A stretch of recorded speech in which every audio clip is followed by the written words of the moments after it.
makaingon ko nga, God is the God of victory. Amen?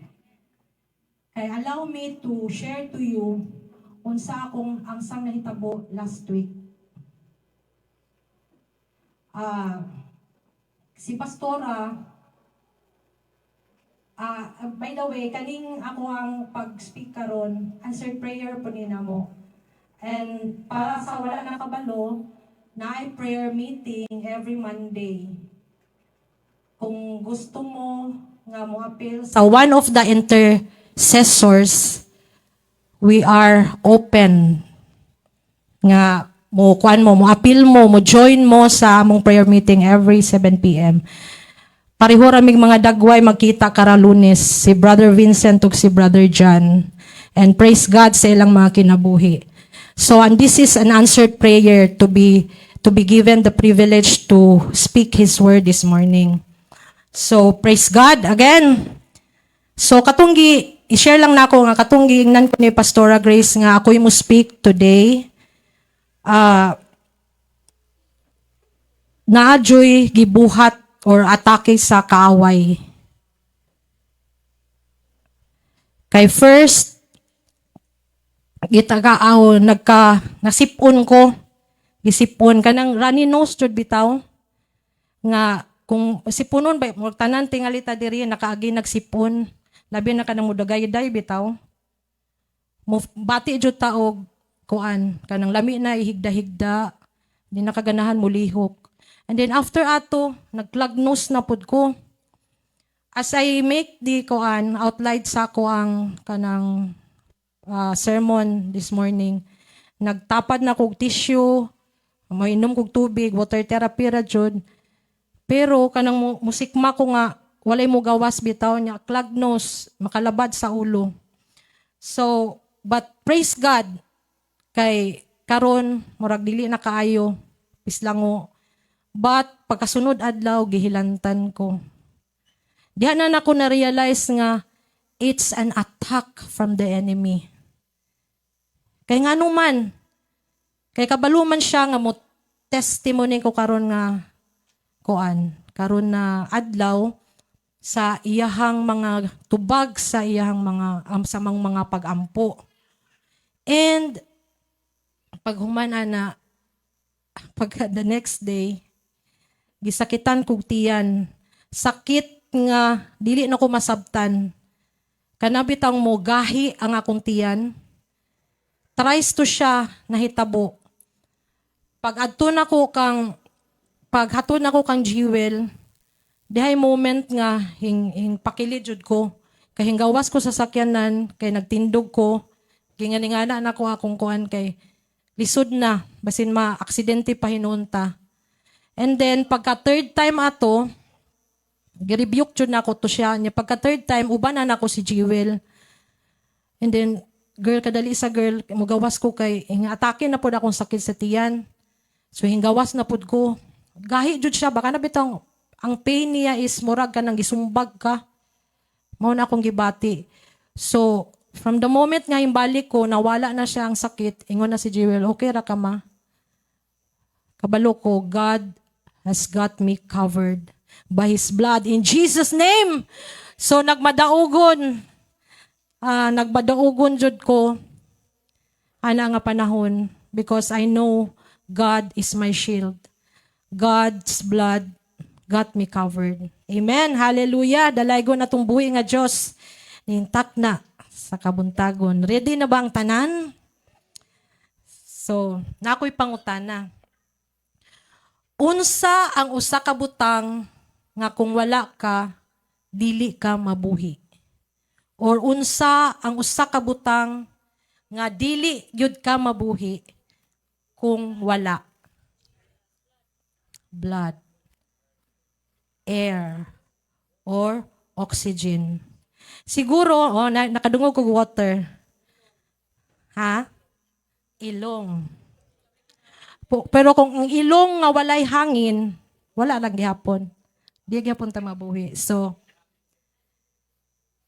siguro kabalo na mo anino nga, you can survive weeks without food.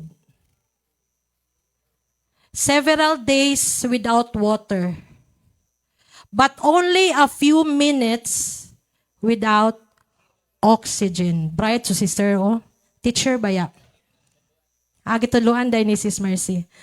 So, kana siya, but have you ever wondered how does oxygen reach sa every part sa imong lawas?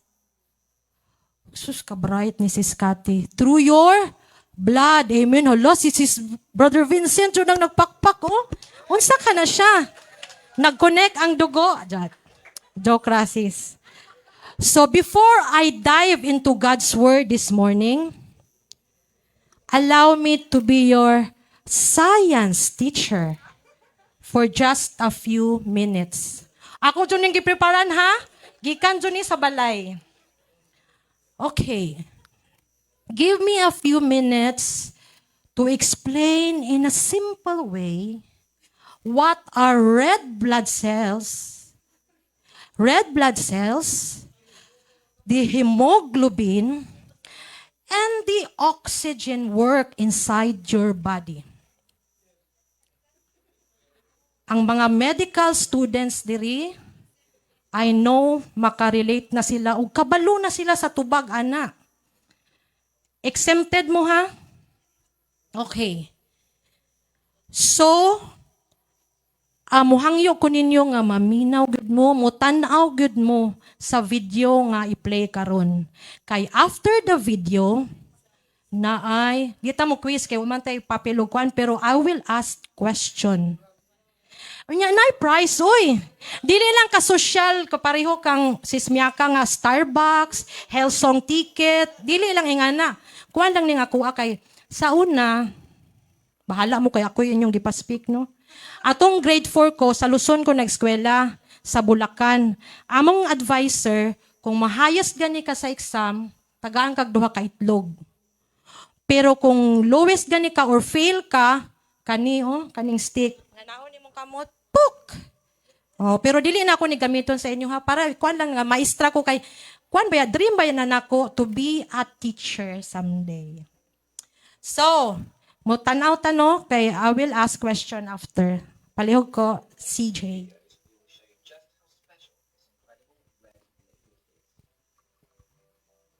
Your blood is made up of plasma, red blood cells, white blood cells, and platelets. In this video, we will look at the red blood cell. These are also known as erythrocytes. And you have a lot of them. In fact, in just one drop of blood, there are about 5 million red blood cells. They only live for 120 days in your bloodstream, and every second, your body makes 2.5 million new red blood cells to replace old, dead cells. Okay, I hear you say, that's great. We have lots of these cells, but what do they actually do? Well, they have one very important function, and that is to transport oxygen around the body. Every cell in the body needs oxygen in order to carry out aerobic respiration and release energy. We take oxygen into our lungs every time we inhale, but something has to pick up that oxygen and carry it to all the other cells in the body, and that is the job of your red blood cells. Hemoglobin. In the lungs, it binds with oxygen to become oxyhemoglobin. As the red blood cells travel around the body, they release this oxygen from the oxyhemoglobin to the respiring tissues. But there is more. Oxyhemoglobin is also what gives the characteristic red colour to the blood cells. You can see that red blood cells are very special cells. Did you know one of the world's biggest killers, the malaria parasite, invades and destroys blood cells, and that's why it's such a serious disease to get. And yet, although they are so important, red blood cells make up just one part of your blood. Of course, we've got more lessons for you on the other parts. Okay, thank you. Okay, class. Ready na ba ta sa atong oral recitation? My first question. How many days ang lifespan? Hulok ang mga brides akong mga estudyante. Uy! How many days ang lifespan sa red blood cells? Ngayon, saon man ni karon, nga usara man jud ang premyo sa magtunga-tunga na lang ni. Okay, sa mo kuha. Very good. 120 days. Okay. Okay, sa mo kuha. Okay, sa mo kuha. Next question. How many red blood cells are there in a tiny drop of... Sus, wapagani ko kauman istorya. Okay, padi, kuang imuhang, dana, nakatubag na. 5 million red blood cells are there in a tiny drop of blood. Last question. What is responsible for the red, ngabri na silang cellphone, oh. What is responsible for the red color of the blood? Palihog tindog, Sophia. Yes, Sophia, I'll give you a grade of 100%. What is the kulang? Na, hala, sis Miyaka, man dyan ang nakatubag una. Oxyhemoglobin. Imbis kay, Starbucks. Hillsong ticket. Okay. Thank you kayo. So, diri na kutob ang atong klase. Okay. But still, before, mauna na ito. Okay, I will summarize everything, no? About 5 million of red blood cells are in a tiny drop of blood. 2.5 millions of red blood cells ang ginaproduce sa bone marrow per second to replace ang 5 million nga 120 days ra kutob ang iyang life. Okay, kuha. Sige, thank you. Science discovered kani nga how blood works. But thousands of years before microscope existed, God already declared, di ba? Something remarkable. Amen? So I will read Leviticus 17:11. For the life of the flesh is in the blood, and I have given it to you upon the altar to make atonement for your souls. For it is the blood that makes atonement for the soul. Let us pray. Let's bow our heads. Most gracious and heavenly Father, as we open your word, as we receive your word this morning, we ask you for sa Holy Spirit, O God, nga mo intervene in the midst of us, O God. Open our minds to understand, O God, ang imong pulong ay imong hatag karon nga kabuntagon, O God. May we able to hear, O God. Give us the ear to hear your voice, O God, as you speak to each and every one of us. Ani nga sulod sa lawak, O God. And Lord, give us the understanding, O God, and the grace, O God, to live this word, O God. Hallelujah, O God. In Jesus' name we pray. Amen and amen. So, unsay pasabot ni God when He say these words sa Leviticus? God was not giving Israel a biology lesson sama sa akong gibuhat. But He was teaching Israel 3 important truths. 1, for the life of the flesh is in the blood. 1, blood is sacred. Number 2, blood belongs to God. O ang ikatulo, blood was appointed for atonement. Gi-address ni God ang Israelites how to handle ang dugo o ang mga animal sacrifices. At that time, many surrounding nations offered sacrifices to false gods and often treated blood carelessly or even consumed. Di ba? Kwanto kanang usual or common sa una nga i-sacrifice or i-offer ang mga animals, ang blood sa animals sa mga pagan rituals. But God wanted Israel to be different. He commanded nga ang animals offered as sacrifices must be brought to the tabernacle. Nga naman, because ang mga tao, sama sa kong gisulti, during that time, usual na nila or common na nila nga gina-offer sa mga Diyos-Diyos, mga idols.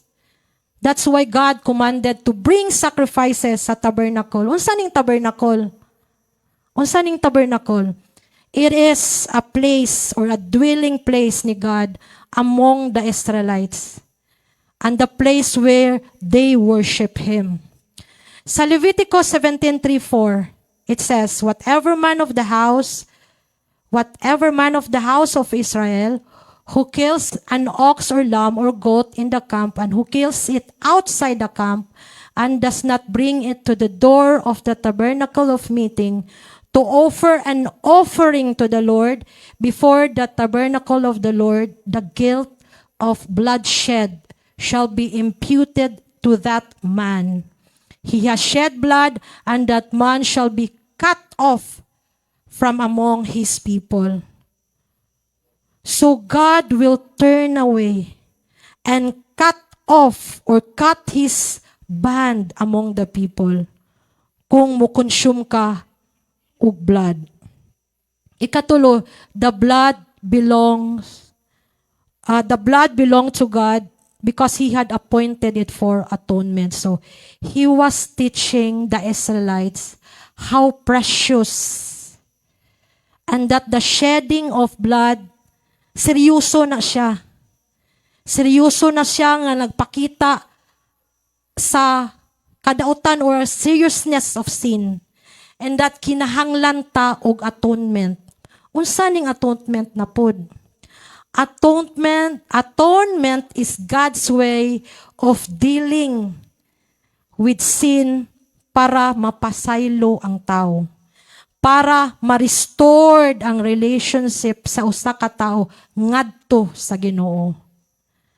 So every sacrifice sa panahon ni Moses pointed forward to Jesus Christ, whose precious blood would one day, sabot, wala pa may tabo, no, who would one day accomplish the perfect and final atonement for our sins. But today, we look back with gratitude. Kaya nga naman, because His blood has already been accomplished. Amen? Hallelujah! Ang dugo ni Jesus ang nagtuman o gipakita sa dalan ngadto sa daang tugon. So for the life, going back sa ato ang main verse, for the life of the flesh is in the blood. So, balik ta sa video, no? 5 million cells. One purpose. And that is giving life. So one tiny drop of blood contains around 5 millions of red blood cells. And each cell is tiny and almost invisible. Yet, each one has a single mission. That is to keep the body alive. Likewise, sa dugo, sa every drop of the blood of Jesus' blood, naput siya'y one purpose. To save you and me.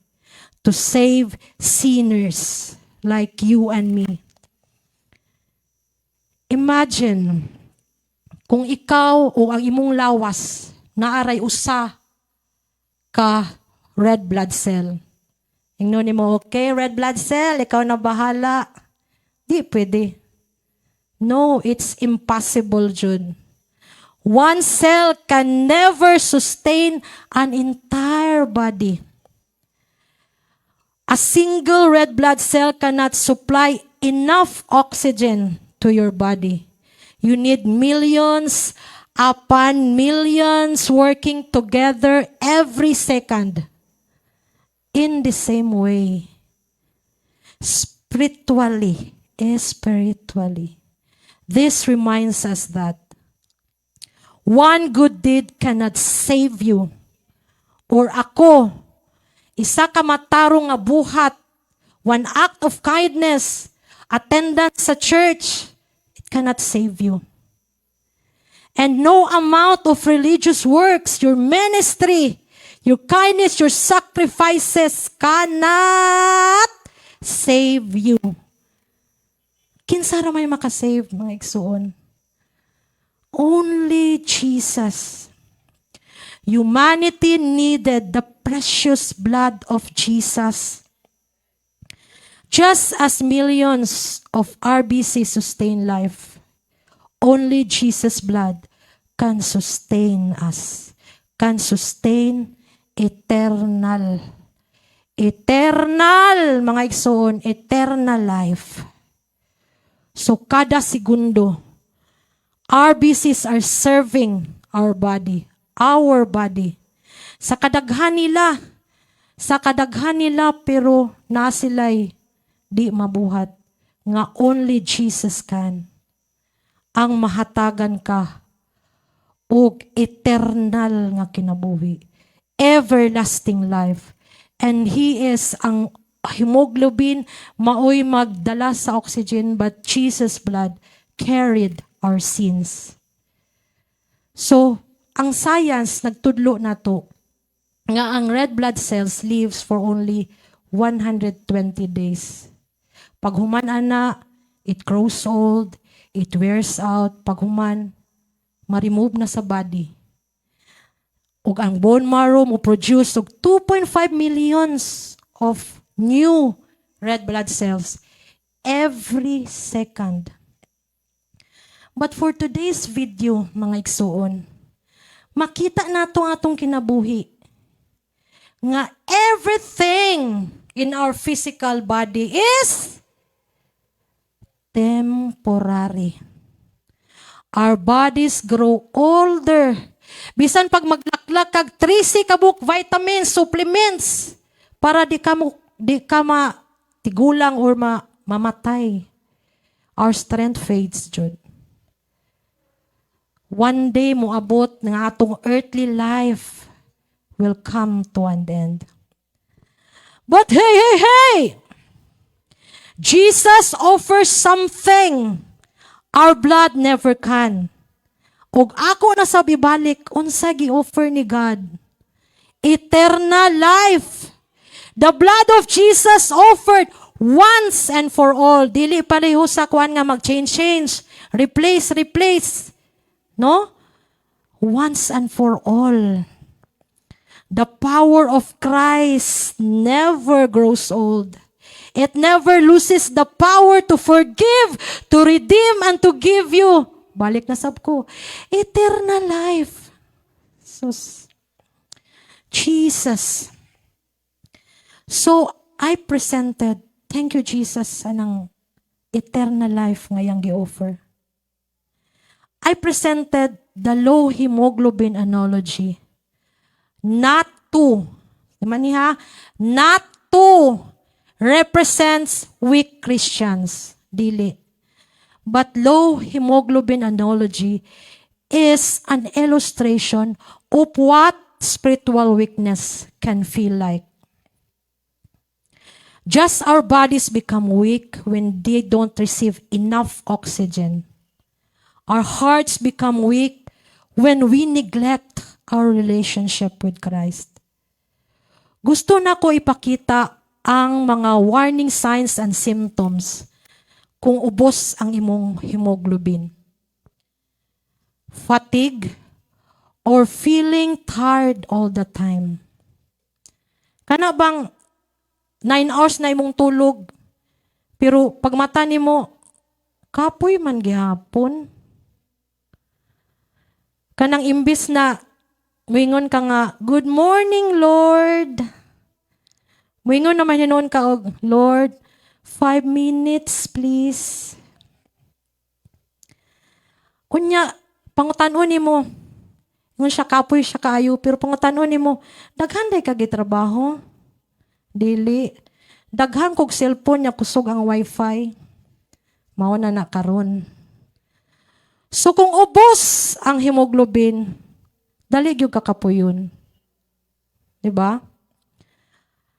Ang oxygen o kulang ang oxygen nga nadala sa imong lawas, kay ang oxygen mao na siya'y makarelease sa energy or mo-produce sa energy nga gamiton nimo sa imong lawas. So kung low hemoglobin, pasabot, less ang oxygen sa imong lawas. Sama ra na, in the same way, wala ko mingon ha nga, mauna ang kuan sa spiritual nga side. But sama ra na sa atong relasyon diha sa Ginoo. Kung kulang ang atong espirituhanon nga hangin, dali ta maluya. Dali ta kapuyon. Kapuyon sa pagpangalagad. Kung moabot na gani ang unsa, mga pagsulay, problema, mga kabalaka, kulang atong kusog diha kang Kristo.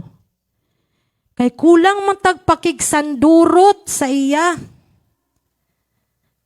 It's a big reminder, igsuon, to have a me time with the Lord Jud. Kay kung atong kaugalingon ra ang atuang kuhaan sa atong abilidad ra nga atuang saligan, no. We cannot make it sa atuang kaugalingon lang. Ikadua, headache. Mao baya ni common nga bation, labi nagwala tay kwarta, no? Maglabad jud atong ulo. Pero dili lang di ay ang walay kwarta ang makalabad ang ulo. Apil po di ay kung ubos ang imuhang kapulahon sa imong dugo. Maglabad jud ay imong ulo. Pero dili tanan ha, case to case basis, kay naay uban nga kuan na dayto high blood or something wrong na, pero kani nga kuan diara na ko gi-relate. So ang kapulahon sa dugo kung kulang gani, makalabad po na siya ulo. Kay less ang oxygen nga moabot sa imong utok ug dili maka proper function kung kulang ang oxygen nga naa sa ato ang brain. Usahay, dili oxygen ang kulang sa atong utok o sa atong kinabuhi, kundili ang atong pagsalig diha sa Ginoo. Puno ta og mga kanang gitawag na to overthinking, unsaon na lang si Judith. Judith na po, daghan na pong bayro nun. Asa kumukuha konsumo. Unsa na po ka ang matabuog unsa kaya akong future, no? Ana ka-advance atong mga gipanghuna-huna.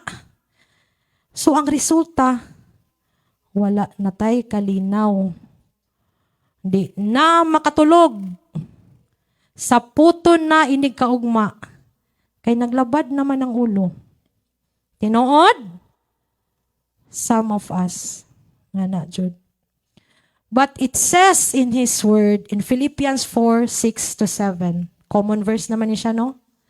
Be anxious for nothing, but in everything by prayer and supplication, with thanksgiving, let your request be made known to God, and the peace of God, which surpasses all understanding, will guard your hearts and minds through Christ Jesus. So, surrender. I-surrender pinaagi sa mga pag-ampo ug pangamuyo instead nga mabalaka. Isulti kang God ang imong mga hangyo ug ang kalinaw sa Ginoo ihatag nimo, niya kanimo. Amen. Murag naghinay pod ang oxygen sa atong kuan karon, sa atong utok karon, kay nakakita na ko nga Isabaya na sa sign nga less ang oxygen nga nag-abot sa atong kuan. Inom lag tubig, palihog. Manginom tag tubig kay para mo paspas ang atong circulation sa atong dugo. Ug dita mga lingab-ngab. Di man good ang imo magong preaching ang makaluya. Makatulog ta. So, weakness. Kanang uso na word sa mga alpha generation. Kisa ka na alpha generation dari? Generation alpha.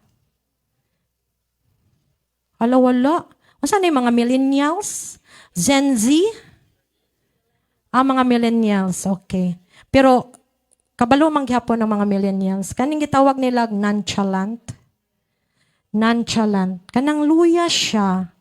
Luya siya, no? Kanang grabe na ni mong katawa, pero siya, no affect. Wala lang, nga na. No respond. Kung makakanta, makakanta na lang ka, tulala sa isang tabi.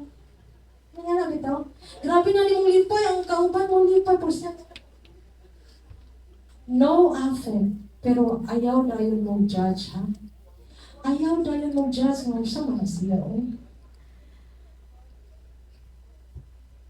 Ayaw mo dayon tuo nga nonchalant na siya or introvert.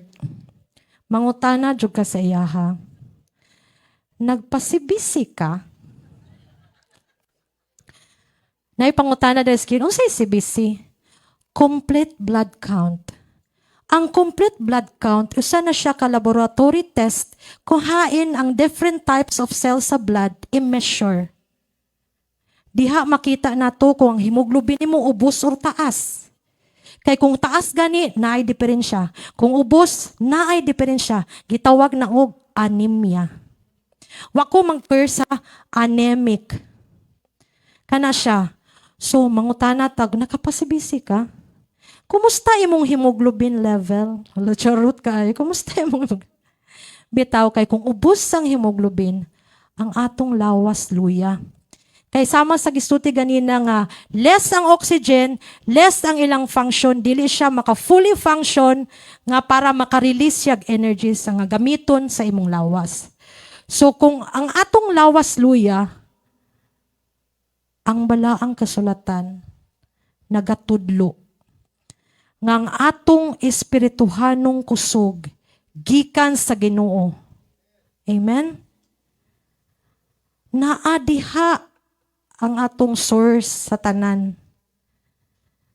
Kung sad ka, kung luya ka sa imuhang espirituhanon, basa sa iyang pulong. Ug dili sa atong kaugalingon. In Philippians 4:13, I can do all things through Christ who strengthens me. Grabe ka common nga verse. Pero ang pangutana, ato ba nang gipuy-an? Dili sa atong kaugalingon ta mukuha og kusog, dili sa atong kaugalingong abilibad. Dito na to kuhaon atong strength kay kung atong kaugalingon maluya jud ka. Matumba jud ka bisi pag insaon nimo og kuan diha. So, karimay ni sa tuwa nga balikon nako nga atong kusog diha natukuhaon sa atuang langit ng Amahan. The strength to resist evil. The strength to keep on serving Him despite o in spite sa mga circumstances nga imong giagian, mga gisagubang nga mga problema, mga pagsulay, igsuon. Gamay ra gani nga butang. Mga kuan ra ka diha nga gisapot ka kay na diha ang kuan ba? Gibuhat sa kaaway nga trap niya. Di nga nadayon ka di lang kumusimba eh. Kay di makuan si God sa akong gibati karon nasuko ko. Namo na. Kay ang imong emosyon nimo imong gipuy-an. Mao to gikuan ni si Stephanie ganina nga ang atong gitanaw is ang problem. Dili siya. Si God, igsuon. Si God, jud. Balo mo, isa jud ko nga gikuan ani. Gitudlo ba? Gi-remind ani nga word ni God. Hallelujah. Pounding of the heart. Ayaw ka problema ha, kay di na ko ni huruton. Ikabalo ko lingap na ta diha. So, pounding of the heart or fast heartbeat. Nana siya sumpay, fast heartbeat. Palihog ko guys, labi na nang kaning nagtapad bitaw nga mag-uyab. Joke. Bitaw, dili ta mag-assume or di ta mag-assume kay dili tanan naglagubo ang dughan in love na. Ang uban anemic ra di ay. Check. Kung ubos ang hemoglobin, ang atong heart mo compensate. Nga na siya. Kung ubos gani ang kapuluhan sa atong dugo, ang atong kasing-kasing mo paspas na siya og beat. 'Di ba? Nurse namin no? 'Di ba? Mo paspas na siya og beat, pump para ma-compensate ang kinahanglan nga dugo og oxygen sa atong lawas. Pero ayaw mo igsuon kay delikado na siya. Kay moabot ang time kung dili nimo resolve ang problem kanang imong ubos nga hemoglobin, ma-damage ang imong mga vital organs sa lawas. So kana. Usahay parehas po ta ana sa atong espirituhanong aspeto sa atong kinabuhi. We tend to control, di ba? Ang heart nag-compensate siya. Sa atong espirituhanon nga aspeto sa atong kinabuhi, we tend to control everything. Kana bitong imong mga desisyon, mga plano, kani akong gusto. Dapat na anak ko'y kuan, inigabot aning nga edad. Ato nagikuha ang posisyon ni God sa atong kinabuhi. And most of the time, mao dyan nakasagaran mga hitabo nga di na to ma-appeal si Lord ba? Di na to ma-appeal si Lord. We try to compensate ang mga bagay-bagay sa atong kinabuhi. Paspas ka mo trabaho, magpakabisi ko para maging enough ang finances. Kayod ng kayod, set aside na si Lord. Sao na lang. Most common thinking, unya na si Lord, bata pabitaw ko.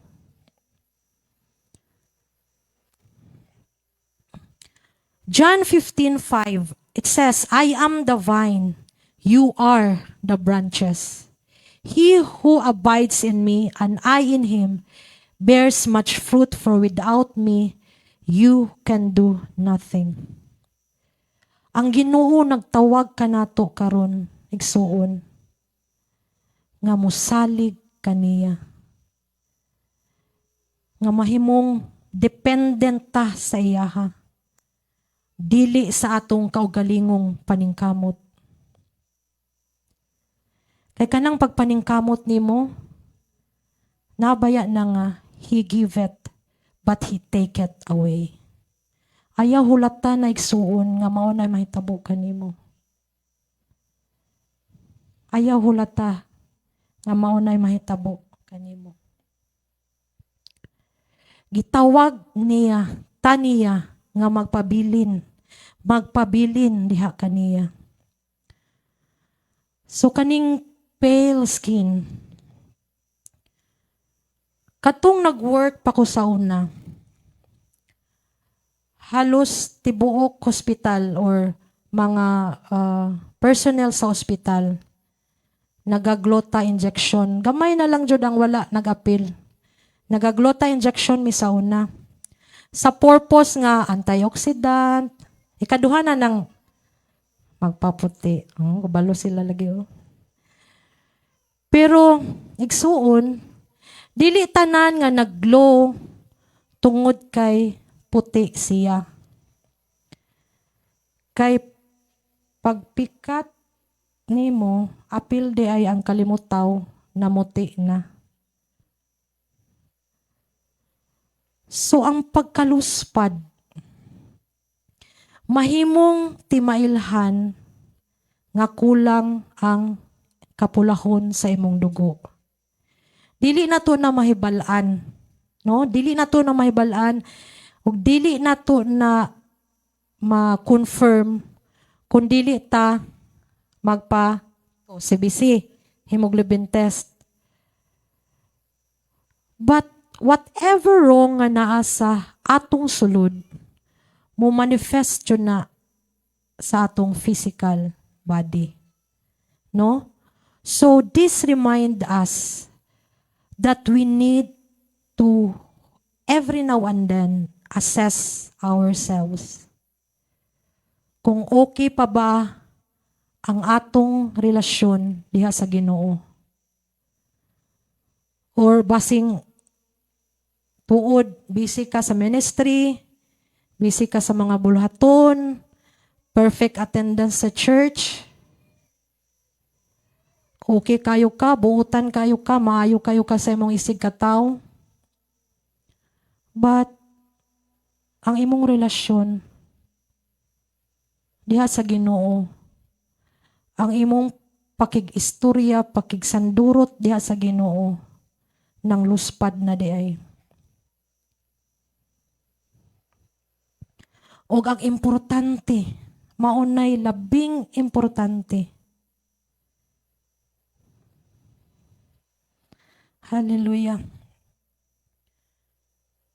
Kay naa jud ta dapat consistent time diha kang Lord. Si God dili mo tan-aw sa color sa atong panit. Apan mo tan-aw siya sa kahimtang sa atong kasing-kasing. So, mubalik ta sa atong main verse sa Leviticus 17:11. Nganong gi-appoint ni God ang blood for atonement.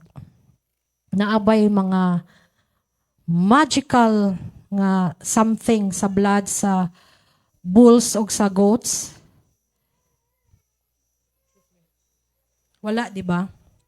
The animal sacrifices were never the final solution to sin. They were God's way of teaching His people that sin brings death and that forgiveness requires the shedding of blood. So tanang lamb that was sacrificed, every goat that died, every drop of blood poured out sa altar was pointing forward to someone greater. Na ako'y nadumduman nga kanang sa province bitaw, mga remote area sa province. Or bisan diri good nga, nagani masamad, unsa gani na istorya? Kung bata pa ta ba? Hala, may gawas ang pari. Unya, tambala na dayon, kanang nakapalibot, everyone nga nakapalibot sa nasamdan, may nga na dayon na, tambalig ka munggay. Suka, labi nag-bleeder, bubuwi og suka. Laway, nailaway dito. Matambal og laway. Ha? Tutuan. O kasagaran jud alcohol, di ba? Kasagaran pero hapdos jud ang alcohol. So kana siya, everyone nga nasa palibot sa nasamaran gives advice o suggestion kung sa itambal. But when it comes to sin, igsuon, only one remedy works. The blood of Christ, Jesus Christ. Behold the Lamb of God who takes away the sins of the world. It says in John 1:29. In Hebrews 10:4, for it is not possible that the blood of bulls and goats could take away sins. The blood of animals could not remove sin. Those sacrifices were temporary. So they reminded the people of their sins year after year. Kaya temporary raman, di ba? Kinabuhat nila na every now and then. And pointed them that those sacrifices pointed back to the Savior who was yet to come at that time. But when Jesus came, everything changed. In Hebrews 9:22, without shedding of blood, there is no remission. Wala mausab ang sukdanan sa Dios. Ang sala nagkinahanglan gihapon og halad. Apan ang kalahian mao nga si Jesus nga hingpit, nga himong hingpit nga halad once and for all. Finish na. Human na. Nabuhay siya nga walay sala. Life we could never live. Ug didto sa cross sa iyang kaugalingong kabubuton with all the willingness, giula niya ang iyang dugo, iyang bililhon nga dugo. Alang kanato. So 1 Peter 1:8-19, you were not redeemed with corruptible things like silver or gold, but with the precious blood of Christ as of a lamb without blemish and without spot. So, balik na punta. The blood of animals covered sin for a time, but the blood of Jesus paid for sin completely. The blood of animals has to be offered time and time again, but the blood of animals pointed to the cross. The blood of Jesus fulfilled the cross. So because of His blood, you are accepted. Amen. Thank you, Jesus. You are forgiven. You are redeemed. And you are given eternal life. Palihog ko manindog.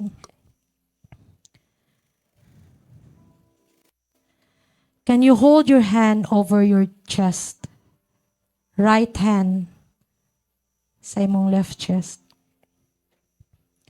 Iduot gamay kay di man ta anemic, no? Di kayo audible ang atong heartbeat. Pero ako diri, grabing buto-buto jud akong heart. Muna slight lang akong kuan. So, let's close our eyes. Atong i-feel ang atong mga pitik sa atong dughan, sa atong kasing-kasing. Hallelujah. Every beat, mga igsuon, reminds you that blood is flowing. Every heartbeat is a reminder that God has given you physical life. And every time you remember the blood of Jesus, remember this: you are not just alive, you are redeemed. Thank you, Jesus. Hallelujah. So, church, today, we learn that our blood gives us physical life. Millions and millions of blood working inside our bodies to keep us alive. Pero moabot ang panahon nga ang pitik sa atong kasing-kasing muundang na gyud siya. That is why God give us something far greater. Iyang gihatag ang iyang bililhon nga dugo ngadto sa cross to give us life. Ang question, igsuon, dili nga naabay dugo nga nagdagayday sa imong sistema karon kay naa man jud, di ba? But the question is, have you received the life that only Jesus can give? Or will you still waste this priceless gift? Kaya kung sa ako, ikamang nako Ikamang nako. Magpabilin lang jud ko sa sabakan diha sa atong buhi nga Dios. Imagine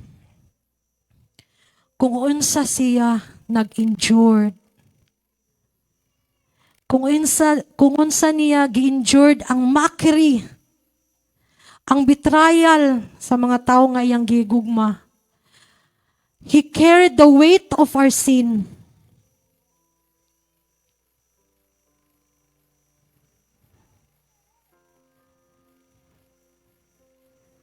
How loving our God is. Ato bang usikan kinig suon?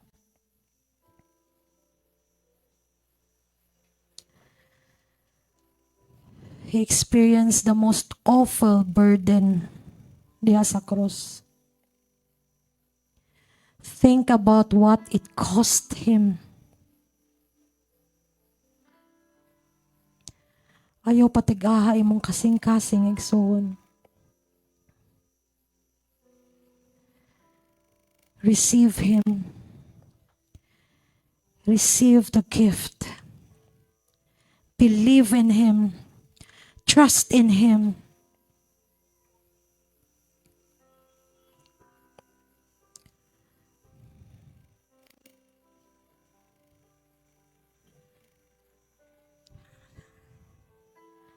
Will you give your life to him soon?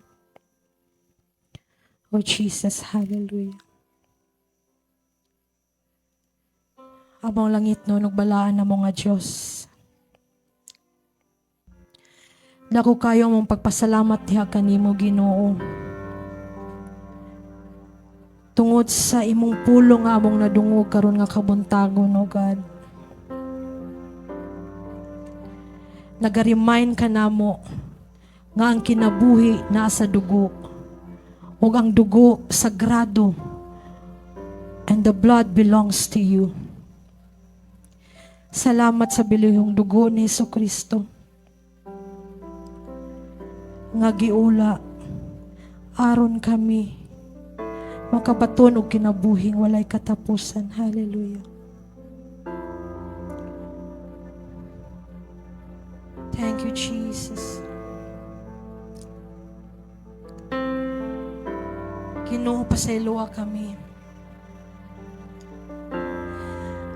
Pasayloa kami sa mga panahon nga amo rang take for granted ang imong sakripisyo diya sa krus. Pasayloa kami sa mga kalapasan, sa mga butang nga wala makapahimuot kanimo.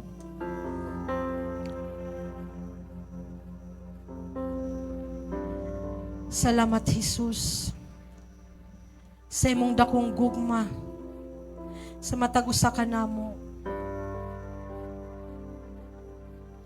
Imong gihatag imong kinabuhi.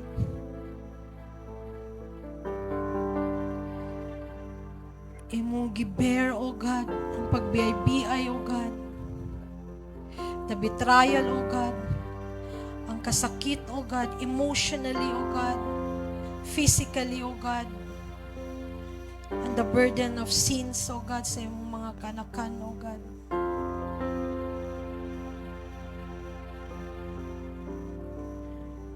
Dili kami takus niini, O God. At salamat, Lord Jesus, sa imong grasya, sa imong gugma. Dili masukod, O God. Hallelujah. Yes, Jesus, tabangi kami. Tabangi kami, Lord Jesus. Na ma-remind me, O God, sa mong giula nga dugo, O God, diya sa krus.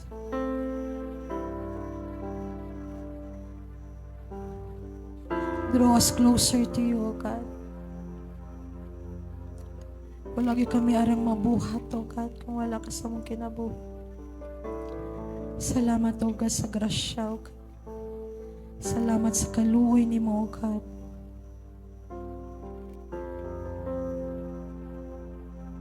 Matag-usa ka na mo, O God.